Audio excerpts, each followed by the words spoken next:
السلام عليكم ورحمة الله وبركاته. نحمده ونصلي على رسوله الكريم. أما بعد فقد قال الله تعالى في القرآن العظيم وفي القرآن المجيد بعد أعوذ بالله من الشيطان الرجيم. بسم الله الرحمن الرحيم.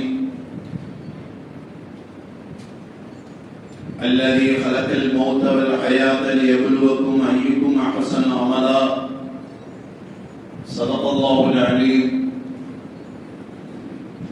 وقال النبي صلى الله عليه وسلم إنما الأعمال بالنيات أو كما قال النبي صلى الله عليه وسلم.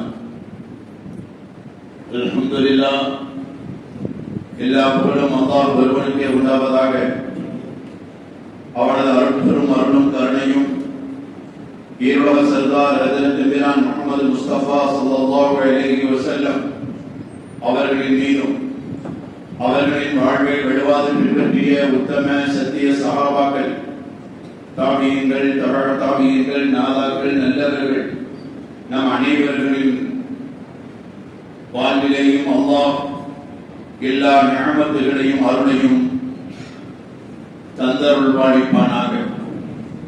இந்த புனிதமான ஜும்மாவுக்கு சமூகத்திற்கும் நம் அனைவருடைய வாழ்விலேயும் ஆரம்பமாக அல்லாஹ்வை பயந்து நடந்து கொள்வதற்கு அல்லாஹ் நம் அனைவருடைய வாழ்க்கையிலேயும் தௌஃபீக் செய்வானாக. கண்ணியத்திற்குரிய பெரியோர்களே, சகோதரர்களே, அல்லாஹ்வின் நல்லடியார்களே, தாய்மார்களே, சகோதரிகளே, அல்லாஹ் சுப்ஹானஹு வ தஆலா மனிதனுடைய வாழ்க்கையிலே ஒவ்வொரு சுழற்சி முறையிலே மனிதர்கள் ஒவ்வொரு ஆண்டையும் சந்தித்து வருகின்றோம். ஒவ்வொரு நாட்களையும், மாதங்களையும், வாரங்களையும் சந்திக்கிறோம். அந்த அடிப்படையிலே நமது இஸ்லாமிய ஆண்டினுடைய கடைசி மாதம் துல்ஹஜ்ஜினுடைய நிறைவிலே இருக்கிறோம். ஒரு ஆண்டு நம்மை விட்டு விடைபெறப் போகிறது. நாம் இந்த ஆண்டிலே சந்தித்தது என்ன, சாதித்தது என்ன? இந்த ஆண்டினுடைய வாழ்க்கையிலே, முழு ஆண்டினுடைய வாழ்க்கையிலே நம்மளுடைய வாழ்க்கையிலே ஏற்பட்டிருக்கக்கூடிய முன்னேற்றங்கள் என்ன, ஏமாற்றங்கள் என்ன? நாம் எதனுடைய விஷயத்திலே முன்னேறி இருக்கிறோம், எங்கெல்லாம் நாம் தோற்று போயிருக்கிறோம், எங்கெல்லாம் நமது வாழ்வு தூக்கி நிறுத்தப்பட்டிருக்கிறது, எங்கெல்லாம் நமது வாழ்க்கை தேய்ந்து போயிருக்கிறது என்பதை ஒரு கணம் சற்று சிந்தித்து பார்ப்பதற்கும் தூர நோக்கோடு நாம் ஒருவருக்கொருவர் பரிமாறிக் கொள்வதற்கும் நாம் கடமைப்பட்டிருக்கிறோம். வருடம் நம்மை விட்டு முடிய போகிறது. ஆனால் மனிதனுடைய வாழ்க்கையிலே ஏதாவது ஒரு சின்ன பொருள் தொலைந்து விட்டால் கூட மன கவலைப்படுகின்ற மனிதன் ஒரு வயது முடிவடைந்ததற்கு பிறகு கொண்டாடுகிறான். அதுதான் விளங்கவே முடியவில்லை. ஒரு அற்பம் காசு தொலைந்து விட்டது, ஆனால் தொலைந்து விட்டதே என்று அதை திரும்ப திரும்ப மனவேதனைப்படுகிறான், பேசிக் கொண்டிருக்கிறான். ஆனால் இவனுடைய வாழ்க்கையிலே ஒரு ஆண்டு முடிவடைந்து போய்விட்டதே, ஆனால் அதை கொண்டாடுகிறான்.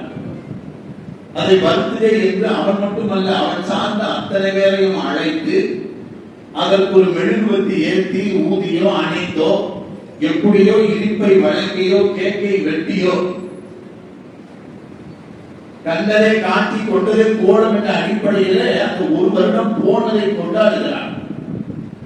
ஆனால் அப்ப காசு தொலைந்ததற்கு கவலைப்பட்ட மனிதன் ஆணும் பெண்ணும், ஒரு ஆண்டு உன்னுடைய ஆயுளிலே ஒரு ஆண்டு முடிந்து போய்விட்டதே, நம்மளை விட்டு கடந்திருக்கிறது, ஏதாவது ஒரு முன்னேற்றம் இருக்கிறதா என்று யோசிப்பதற்கு பதிலாக அதை ஏனோ மறதியாகவோ அல்லது உலகத்தினுடைய ஆசாபாசங்களுக்கோ அல்லது நட்பு வட்டாரங்களை திருப்திப்படுத்துவதற்கோ அவன் அல்லது அறியாமையாகவோ அந்த பர்த்டேவை கொண்டாடுகிறான். நாமும் கொண்டாடுகிறோம். அருமையான பெருமக்களே, இந்த நடந்து முடிந்த இந்த ஆண்டு துல்ஹஜ்ஜினுடைய கடைசியில் இருக்கிறோம். முஹர்ரத்தில் ஆரம்பிக்கப்பட்டு துல்ஹஜ் கடைசி மாதம் இஸ்லாமிய ஆண்டிலே ஒரு ஆண்டு போய்விட்டது. நமது வாழ்விலே சென்ற ஆண்டிலே இருந்ததை விட இந்த ஆண்டு நம்மளுடைய வாழ்க்கையிலே ஏற்பட்டுவிட்ட மாற்றம் என்ன, நாம் சந்தித்த நிகழ்வுகள் என்ன, நம்மை அடைந்த சோதனைகள் என்ன, நாம் வெற்றி கண்ட நிகழ்வுகள் என்ன, ஒவ்வொரு சராசரியான ஆணும் பெண்ணும் யோசித்து பார்ப்பதற்கு நாம் கடமைப்பட்டிருக்கிறோம். அருமையான பெருமக்களே, எனவே அந்த வரிசையிலே நாம் பார்க்கும் பொழுது குர்ஆன் ஒரு இடத்திலே நம்மை இப்படி யோசிக்க சொல்கிறது. அல்லதீ ஹலக்கல் மௌத்த வல் ஹயாத்த லியப்லுவக்கும் அய்யுக்கும் அஹ்ஸனு அமலா. அருமையான பெருமக்களே, குர்ஆன் சொல்லுகிறது, உங்களை நான் மரணத்தையும் வாழ்வையும் படைத்தது எதற்கென்றால் லியப்லுவக்கும் அய்யுக்கும் அஹ்ஸனு அமலா. நீங்கள் அமலால் செயல்பாட்டால் யார் உயர்ந்தவர்கள் என்பதை சோதிப்பதற்குத்தான் நான் இந்த வாழ்வையும் மரணத்தையும் ஏற்படுத்தினேன். அதிலே கூட சொல்லும் பொழுது அல்லாஹ் முதலாவது மரணத்தை படுத்துகிறான். வாழ்க்கைக்கு பிறகுதானே மரணம். இல்லை இல்லை, மரணம் ஆகுவதற்குத்தான் ஒவ்வொரு மனிதனும் உலகத்தில் பிறக்கிறான். மரணம் ஆகுவான். ஒருவன் பிறந்தான் என்றால் அவன் இறப்பான் என்பது சத்தியம். சத்தியம். அல்லாஹ் ஆரம்பிக்கும் போது அல்லதீ ஹலக்கல் மௌத்த வல் ஹயாத்த, நான் மரணத்தையும் வாழ்க்கையையும் படைத்தது எதற்கென்றால் லியப்லுவக்கும் அய்யுக்கும் அஹ்ஸனு அமலா, உங்களுடைய வாழ்க்கையை சற்று சீர்தூக்கி பார்ப்பதற்காக வேண்டி, நீங்கள் சற்று யோசித்து பார்ப்பதற்காக வேண்டி, நீங்கள் ஒரு கணம் சிந்தித்து பார்ப்பதற்காக வேண்டித்தான் செயல்பாடுகளால் என்ன முன்னேற்றம் ஏற்பட்டிருக்கிறது என்பதை யோசிப்பதற்கு தான் நான் படைத்தேன் என்று அல்லாஹ் சொல்கிறார். அருமையான பெருமக்களே, ஒவ்வொருவருடைய சராசரியான வாழ்க்கையிலேயும் 2 கட்ட வாழ்க்கைகள் உண்டு. 2ஆம் கட்ட வாழ்க்கை அல்ல, 2 கட்ட வாழ்க்கை. 2ஆம் கட்ட வாழ்க்கை நமக்கு கண்ணுக்கு தெரிந்து எல்லோரும் நாம் அதை சந்தித்துக் கொண்டிருக்கிறோம் என்று கூட சொல்ல வேண்டும். 2ஆம் கட்ட வாழ்க்கை அல்ல, 2 கட்ட வாழ்க்கை. ஒவ்வொரு சராசரியான ஆண் பெண்களுடைய வாழ்க்கையிலேயே 2 கட்ட வாழ்க்கை இருக்கிறது. இந்த 2 கட்ட வாழ்க்கை என்பது என்ன என்று பார்த்தால், ஒன்று சோதனையான கட்டம், 2வது ஏழ்மையான கட்டம். இப்படியும் சொல்லலாம். ஒரு செல்வந்த நிலை கட்டம், இன்னொன்று வறுமை கோட்டினுடைய கட்டம். இது ஒவ்வொரு சராசரியான ஆணும் பெண்ணும் மாறி மாறி மாறி சந்திப்பதற்கு தான் உலக வாழ்க்கை. உலக வாழ்க்கையே உச்சத்திலேயே இருந்தவரும் யாரும் இல்லை, அடித்தளத்திலேயே வாழ்ந்து மன்னித்தவரும் யாரும் இல்லை. கீழே இருப்பான், மேலே வருவான், மேலே இருப்பான், கீழே வருவான். செல்வம் என்றாலே இவன் ஜோப்புல இருந்து அவன் ஜோப்புக்கு போறதான். செல்லும், இங்கும் செல்லும், அங்கும் செல்லும், ஒரே இடத்தில் இருக்கார். ஏன்னா ஒரு மனிதனுடைய வாழ்க்கையில இந்த 2 கட்டங்களை சந்தித்தே ஆக வேண்டும். அருமையான பெருமக்களே, அதுல ஒரு கட்டம் ஏழ்மையான வாழ்க்கை. ஏழ்மை என்பதிலே எல்லோரும் நாம் அனுபவித்திருப்போம். சிலர்கள் வேண்டாம் பாரம்பரியம் தொட்டு 7 தலைமுறையாக அவர்களுக்கு வறுமை தெரியாமல் இருக்கலாம், வறுமையை என்னவென்று அவர்கள் புரியாமல் இருக்கலாம். ஆனால் வறுமை அவர்களையும் தொட்டது. அதற்கு நமக்கெல்லாம் மிகப்பெரிய முன்னுதாரணமாக காத்தமுன் நபி, தாஜுல் மதீனா, ஹஜ்ரத் முஹம்மது முஸ்தபா ஸல்லல்லாஹு அலைஹி வஸல்லம் அவர்கள் கண்ட வறுமை, அவர்களை தொட்ட ஏழ்மை நிலைகள், அவருடைய வறுமை கோட்டினுடைய நிலையை விளக்குவதற்கு ஒரு உச்சகட்டமான நிலை நாமும் நீங்களும் தெரிந்த ஒரு நிகழ்வு. அதற்கு ஆயிஷா அம்மா சொல்லுகிறார்கள், நபிகளாருடைய மனைவி சொல்லுகிறார்கள், 3 பேரை பார்த்து விட்டோம், வீட்டிலே அனுப்பெரியவில்லை. 3 மாத காலத்தில் அனுப்பெரியாமல் வாழ்ந்தார்கள் என்றால் என்னத்தை சாப்பிட்டார்கள்? 3 மணி நேரம் அல்ல, 3 நாள் அல்ல, 3 பிறை பார்த்து விட்டோம், இந்த வீட்டில் அனுப்பெரியவில்லை. சொல்வது யார்? உலக சக்கரவர்த்தி அல்லாஹ்வுடைய இறைத்தூதருடைய வீட்டிலே இந்த நிலை. அருமையான பெருமக்களே, இதே போல ஹஜ்ரத் ஸல்லல்லாஹு அலைஹி வஸல்லம் அவர்கள் இறக்கின்ற நேரத்திலே ஹஜ்ரத் ஆயிஷா அம்மா அவருடைய மடியில் தான் நபியுடைய தலை இருந்தது. ரூஹ் பிரிய போகிறது. ரூஹ் பிரிகின்ற நேரத்திலே வீடு இருட்டாக இருக்கிறது. நபி அவர்களுக்கு மரணம் சம்பவிக்க போகிறது. நபி அவர்களுடைய ரூஹ் பிரிய போகிறது. ஆயிஷா அம்மா அவருடைய மடியிலே நபியுடைய தலை, வீடு இருட்டாக இருக்கிறது. வந்தவரெல்லாம் கேட்டார்கள், ஆயிஷா அம்மா வீட்டிலே விளக்கெறிவதற்கு எண்ணெய் இல்லையா என்று கேட்டார்கள். அதற்கு ஆயிஷா அம்மா சொன்னபடி இன்று உலக வரலாற்றிலே, இஸ்லாமிய வரலாற்றில் அல்ல, உலக வரலாற்றிலே அது நெற்றிக்கல்லில் பொதிக்கப்பட்ட விஷயமாக பதியப்பட்டிருக்கிறது. ஆயிஷா அம்மா சொன்னார்கள், அந்த சைத்தூன் எண்ணெய் என் வீட்டில் இருந்திருந்தால் நான் பசிக்கு நான் அதை குடித்திருப்பேனே என்று சொன்னார்கள். விளக்கெறிவது என்பது ஒரு பக்கம், இவருடைய சர்தாருடைய உயிர் பெறுகிறது, உயிர் பெறுகின்ற நேரத்தில் வீடு இருட்டாக இருக்கிறது என்பது மறுபக்கம். ஆனால் அந்த வீட்டில் என்ன இருந்திருந்தால் விளக்கறிவதல்ல, என்னுடைய வயிற்றினுடைய பசிக்கு நான் அந்த சைத்தூன் எண்ணெயை குடித்திருப்பேன் என்று சொன்னார்கள். இது வரலாற்றிலே பதிவாக இருக்கிறது. மனிதனுடைய காலகட்டத்தில் 2 கட்ட வாழ்க்கையிலே ஒரு கட்டம் ஏழ்மையான கட்டம். நபியவர்கள் அப்படிப்பட்ட ஏழ்மை வறுமை கோட்டிலே இருந்து தங்களுடைய வாழ்வை துவங்கினார்கள். அருமையான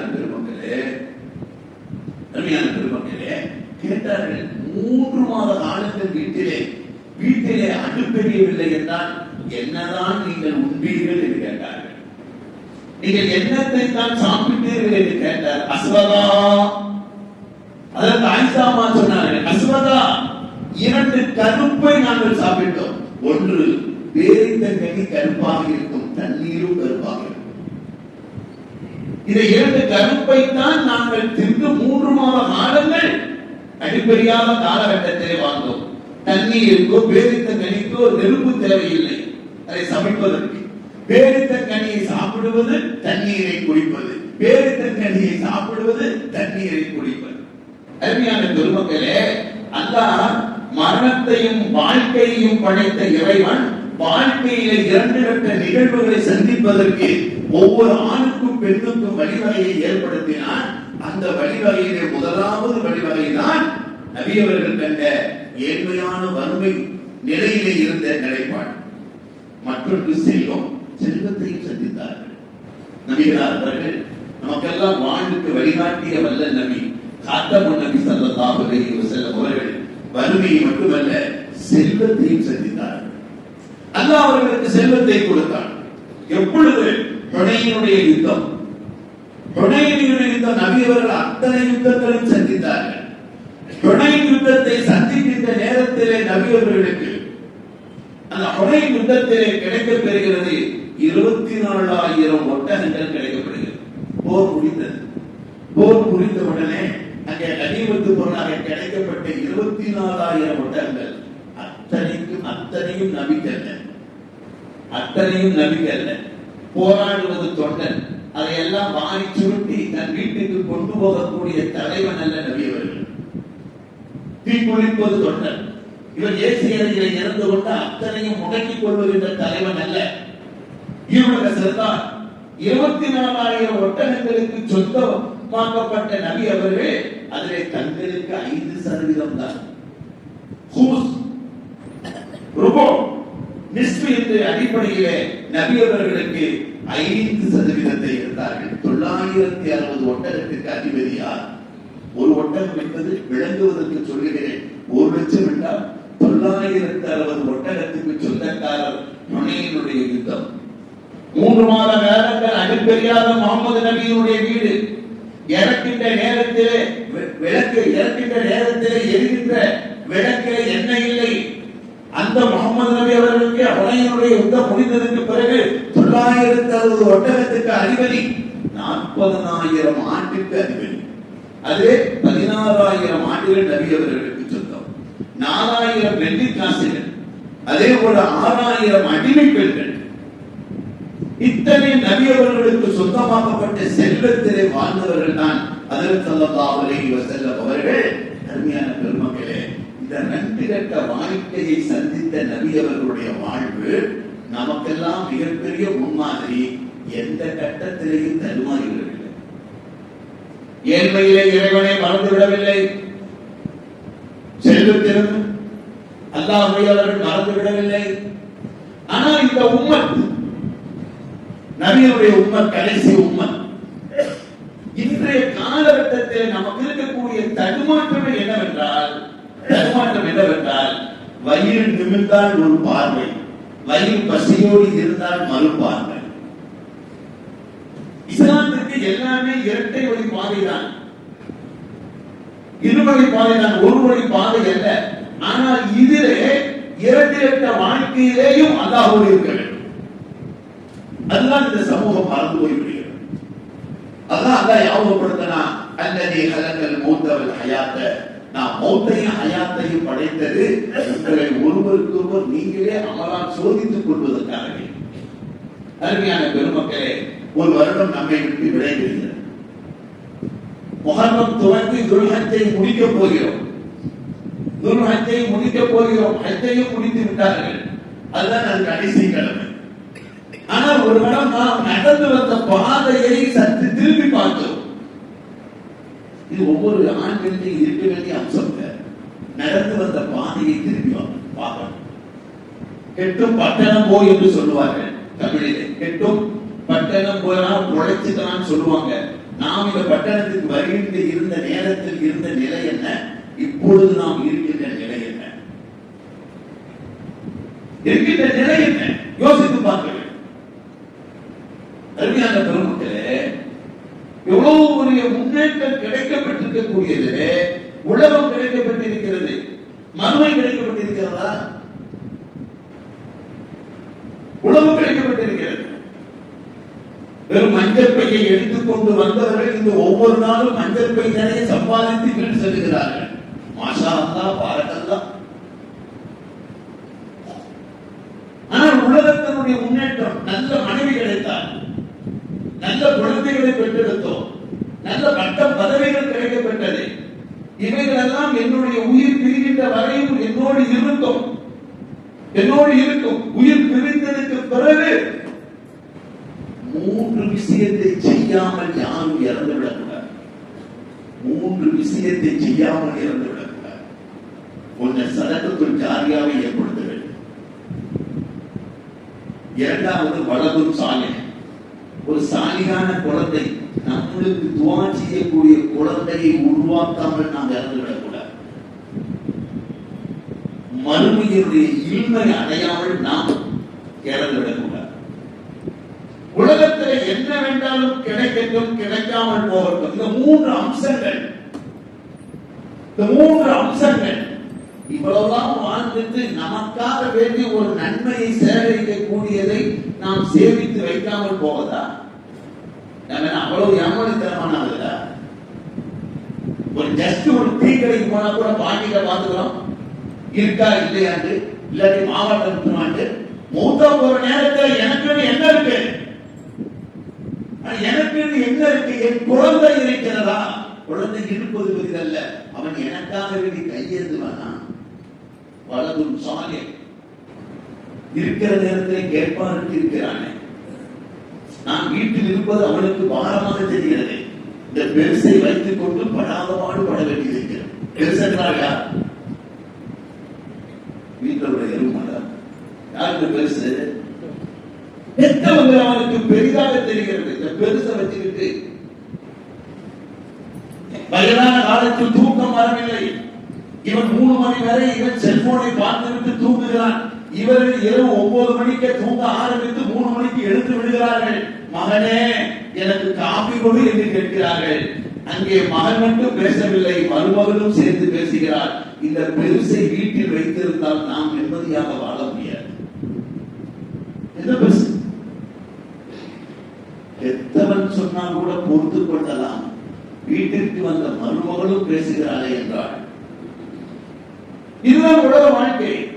அதனால் நபியவர்கள் சொன்னார்கள், 3 விஷயத்தை நீங்கள் தயார் செய்யாமல் மரணத்தை சந்தித்து விடாதீர்கள். ஒன்று, சதகத்துல் ஜாரியா. என்ன இருக்கு நமக்கு? நமக்கு வயதான காலத்திலே ஊண்டுவதற்கு குச்சி இல்லை என்றால் தடுமாறி விழுந்து விடுவான். நாம் விழுந்து விடக் கூடாது என்பதற்காக வேண்டி 3வது காலாக ஒரு குச்சியை அசாவை வைக்கின்றவன் கவருக்கு தன்னந்தனியாக போகின்ற நேரத்திலே உனக்கு இருக்கக்கூடிய சதகத்து ஜாரியா என்ன கேட்டுப்பார். நெஞ்சை பிடித்து அடித்து கேட்டுப்பாருங்கள். என்ன இருக்கிறது? என்ன இருக்கிறது? வலதும் சாலிஹ் இரண்டாவது. 3 மூன்றாவது இந்த இல்ம். எல்லாம் ஜீரோ. நினைக்கிற இந்த மூன்றையும் தயார் செய்வதற்குத்தான் உலக வாழ்க்கை. உலக வாழ்க்கை சம்பாதிச்சு சாப்பிட்டு முடிச்சுட்டு மூட்டை கட்டி வச்சு போறதல்ல. நமக்கென்று இருக்கக்கூடிய இந்த மூன்று அம்சங்கள். நான் பெத்த பையன் எனக்காண்டி கையேந்தா, அந்த துவா செய்யக்கூடிய குழந்தையை உருவாக்குறோமா? அதனாலதான் குர்ஆன்ல ஒரு ஆயத்து இருக்கிறது. இந்த வாரத்தில் கூட சொல்லி காண்பித்தேன். குர்ரப்பிரஹுமா கமா ரப்பயானி ஸகீரா. யா அல்லாஹ், நான் பச்சிள குழந்தையாக இருந்த நேரத்தில் என்னை எப்படி என் தாயும் தந்தையும் கருணையோடு என்னை கட்டி அணைத்து பாசம் காண்பித்து கருணையோடு வளர்த்தினார்களோ இறைவா, இந்த வயது முதிர்ந்த என் பெற்றோர்களுக்கு இறைவா நான் கருணையோடு இருப்பதற்கு எனக்கு தௌஃபீக் செய்வாயாக. இதை ஒவ்வொரு துவாவுடையும் கடைசியில கேட்கணும். இதை கேட்டுட்டு தான் துவாவையும் பிடிக்கணும். ரப்பிர்ஹுமா கமா ரப்பயானி ஸகீரா. சகீரா குழந்தை. இன்னைக்கு பெற்றோர்கள் நமக்கு குழந்தைகள் தான். அவங்க வயசான நேரத்தில் அவங்களுக்கு குழந்தை பருவத்தில் ரெண்டு காலத்தில் இருக்கு. ஒண்ணு குழந்தை பருவத்தில் இருக்கிறது, முதுமையிலும் அவர்கள் குழந்தை. அருமையான பெருமக்களே, எனவேதான் உலக வாழ்க்கையை நாம் கடக்கின்ற நாம் மாதங்களை கடக்கிறோம், வாரங்களை கடக்கிறோம், வருடங்களை கடக்கின்ற நேரத்தில் திரும்பி பார்ப்பதற்கு நாம் கடமைப்பட்டிருக்கிறோம். திரும்பி பார்க்க கூடாது, நன்றி மறந்ததாக ஆய்வு. நடந்து வந்த பாதையை திரும்பி பாருங்க, நாம் எவ்வளவு தூரம் வந்திருக்கோம், அது எப்படி கடந்தோம், அதில் இருந்த வேறுபட்டங்கள் எப்படி என்பதை ஒரு கணம் நாம் புறம்போட்டு பார்க்கக்கூடிய வெள்ளிதான் இந்த ஜும்மாவுடைய உரை. எல்லாம் அல்லாஹ் திரும்பி பார்த்து வாழ்வதற்கு நமக்கு நல்வாழ்வை தருவானாக, புரிதலை தருவானாக, சதகத்து ஜாரியாவை ஏற்பாடு செய்வதற்கு தௌஃபீக் செய்வானாக, சாலிகான குழந்தைகளை உருவாக்குவதற்கு நமக்கு அல்லாஹ் நசீபை தருவானாக, தீனுடைய தொடர்பை கல்வியை கற்றுக்கொள்வதற்குண்டான நசீபை தருவானாக.